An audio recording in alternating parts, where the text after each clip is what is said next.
Hey, writers, how are you? It's Mrs. Findley. I miss you so much.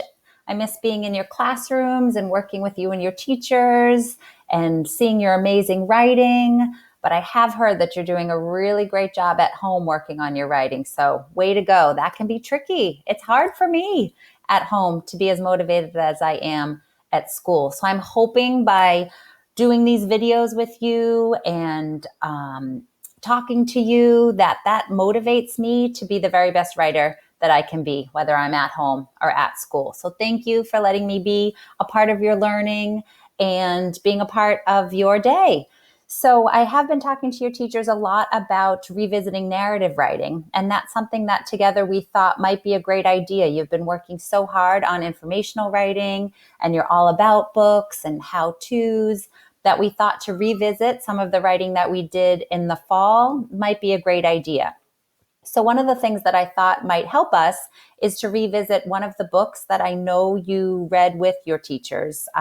Most likely you read with your teachers. I shouldn't say that. Most likely you've heard this story before, Jabari Jumps by Gay Cornwall. And what I want to think through together today before we even start writing narratives is just what makes a narrative a narrative? What is a narrative? And how is that different than an informational book? Right? And so I want you to be thinking about that as I read this story aloud to you, because when we're done, we're going to create an anchor chart together that we'll revisit every time we do a lesson together. And then that way we'll remember everything that we learned in the fall before we even start diving in and writing narratives. So here we go. Let's get into it. So this is Jabari Jumps by Gay Cornwall. Make it big for you. I'm jumping off the diving board today, Jabari told his dad. Really? Said his dad. The diving board was high and maybe a little scary, but Jabari had finished his swimming lessons and passed his swim test, and now he was ready to jump. I'm a great jumper, said Jabari, so I'm not scared at all. Jabari watched the other kids climb the long ladder. They walked all the way out to the end of the board as big as tiny bugs. They stood on the edge. They spread their arms and bent their knees and sprang up, up, up, and then dove down, down, down. Splash! Looks easy, Jabari said. When his dad squeezed his hand, Jabari squeezed back.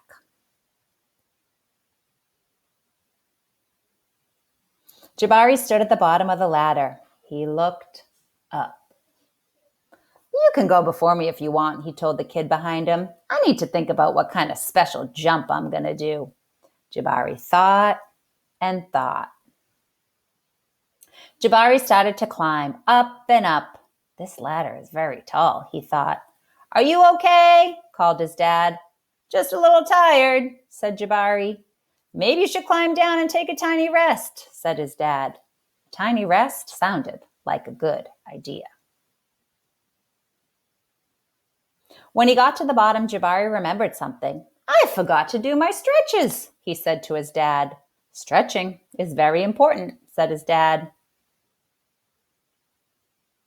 I think tomorrow might be a better day for jumping, Jabari said. They looked up at the diving board together. Super high.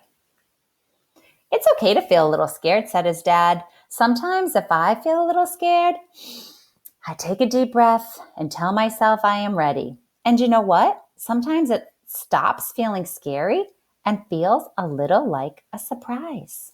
Jabari loved surprises. Me too. Jabari took a deep breath and felt it fill his body from the ends of his hair right down to the tips of his toes. Jabari looked up. He began to climb, up and up and up and up until he got to the top. Jabari stood up straight. He walked all the way to the end of the board. Dun, dun, dun. It's like there should be a dot, dot, dot there. His toes curled around the rough edge. Jabari looked out as far as he could see. He felt like he was ready. I love surprises, he whispered. He took a deep breath, spread his arms and bent his knees. Then he sprang up off the board, flying. Jabari hit the water with a splash. Down, down, down he went. And then back up. Whoosh. Jabari, you did it, said his dad. I did it, said Jabari. I'm a great jumper. And you know what? What, said his dad?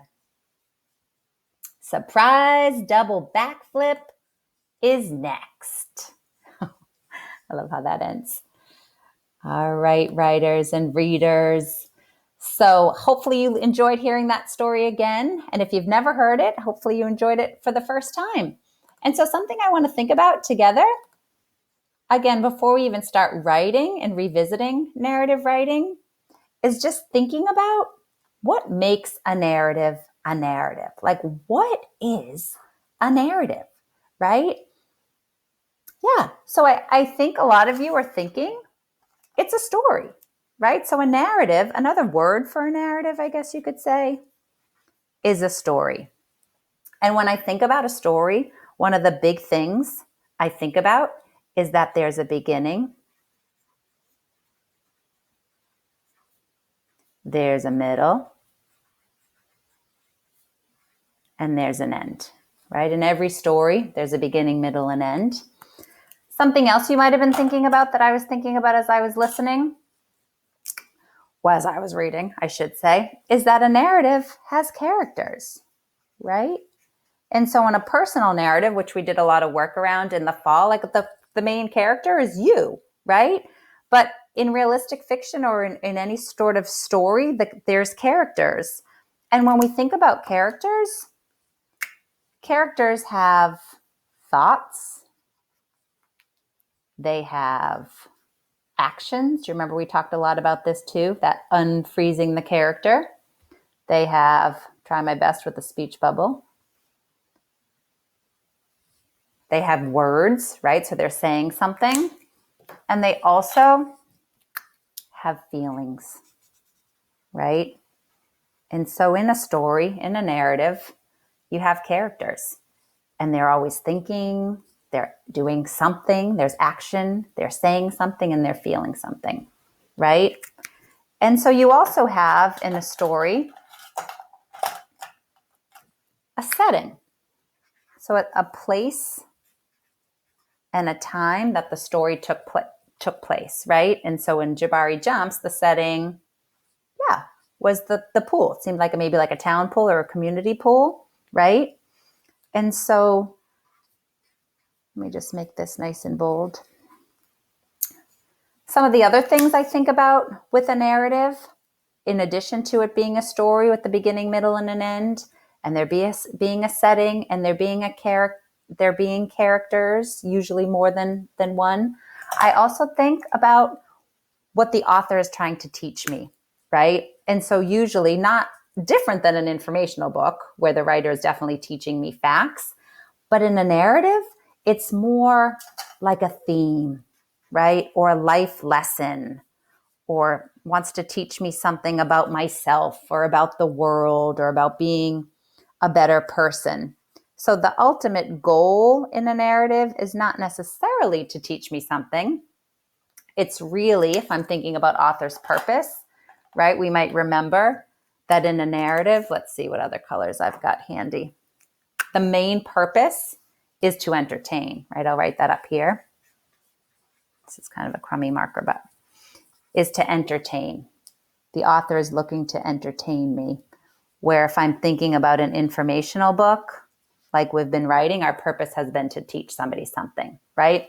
So just to recap, when I think about narrative, I'm thinking about a story, and I'm thinking about some sort of beginning, middle, and end of my story.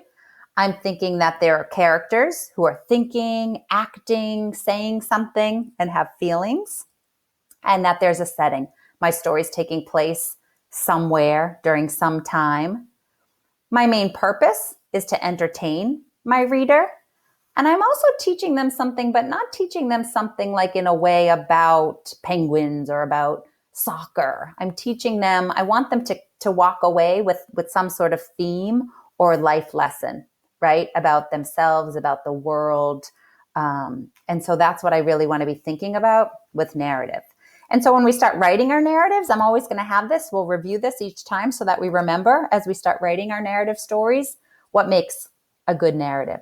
All right. So glad to reconnect with you guys. I look forward to our next lesson, and I'll see you later.